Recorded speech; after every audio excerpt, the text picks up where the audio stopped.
Ikaw, Bongo.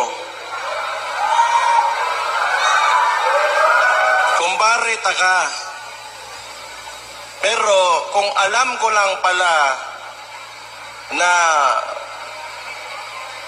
magkakaganito, yung mga tao, yung nagboto kami, mga Dabawinyo, nagboto kami sa Imuhabong. Kung alam ko lang na ganito lang pala yung gagawin mo, sana hindi na lang.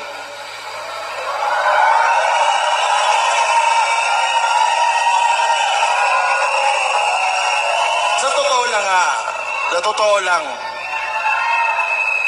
ako, yung iniidolo ko talagang senador, si Miriam Defensor Santiago, the late Miriam, Puryahisgot lang kasi wala na yun.